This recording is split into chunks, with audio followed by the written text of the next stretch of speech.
සඳේ මා කෙසේ කියන්නේ හිතේ තියෙන ඒ ආදරේ මා මන්මත් කෙරුවා කියා ඔබ ඔන්න තවත් දවසක ආරම්භය උදා වුණා. ඉතින් අද ලස්සන දවසක්. අපේ යාළුවෝ එනවාද අපේ ගෙදර. ඉතින් මං එයාලට පුංචි කෑම ටිකක් හදන්න තමයි මේ ලෑස්ති වෙන්නේ. එන්නකෝ එහෙනම් මාත් එක්ක මම මේ මොනවාද හදන්නේ බලන්න.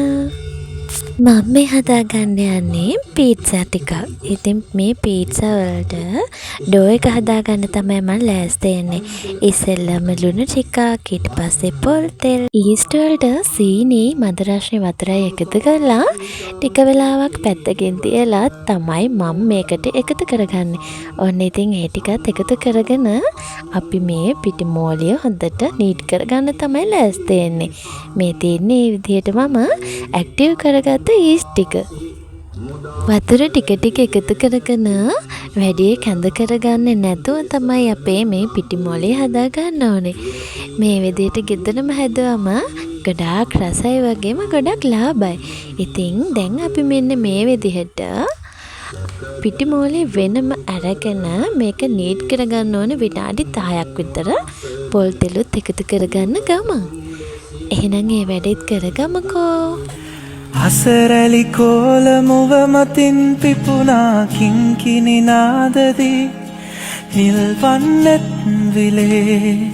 දැන් වෙනම භාජනයකට පොල් තෙල් ටිකක් දාලා මේ විදිහට පිටි මොලේටත් පොල් තෙල් ටිකක් දාලා මේක පැයක් දෙකක් හොඳට පිපෙන්න තියන්න ඕනේ. අන්න දැන් පීට්සා එක හදාගන්නයි යන්නේ. මම මේ පොඩි තැටියකට තමයි පීට්සා ඩෝ එකෙන් පුංචි පිටිගොලයක් අරගෙන මේ විදිහට දාලා ඒක උඩින් තක්කාලි සෝස් දාගෙන තියෙන්නේ. සඳේ මා කෙසේ කියන්නේ හිතේ තියෙන ඒ ආදරේ මා ඉතින් මම මේකට ආසම දේ එකතු කරගන්නවා. මේ එකතු කරගන්නේ මොසරෙල්ලා චීස්.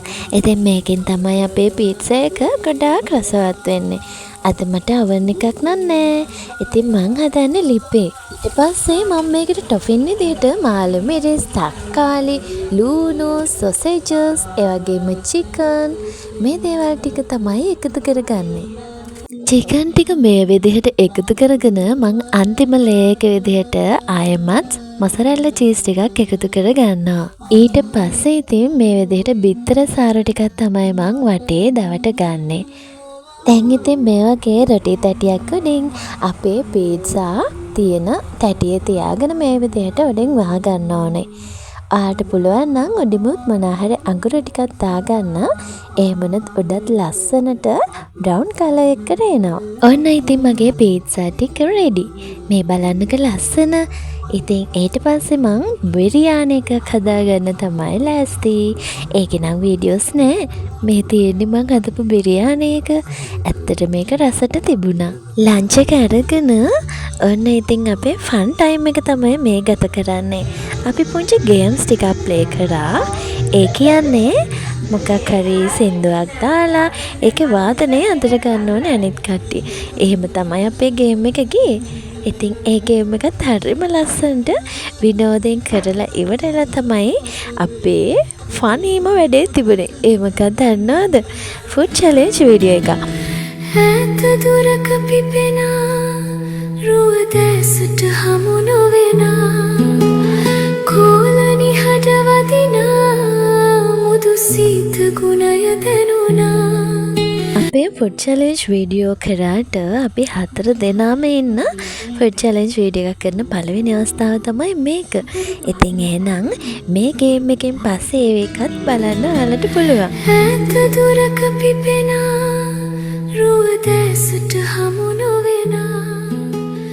අපේ කපල් එක ටීම් එකක්, අනිත් කපල් එක ටීම් එකක්. එහෙම තමයි අපේ ෆුඩ් චැලෙන්ජ් එක ගියේ. ඉතින් කාගේ ටීම් එකද දිනන්නේ කියලා බලන්නකෝ. Ready. Fight.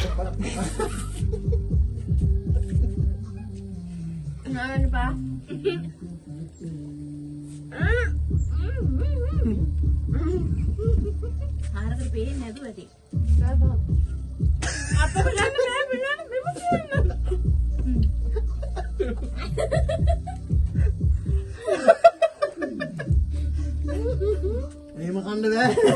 අර කක්කව ඩෝලර් මේක කාලා.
කාලා ඉවරයි අපි දෙන්න ගියා හොදන්න.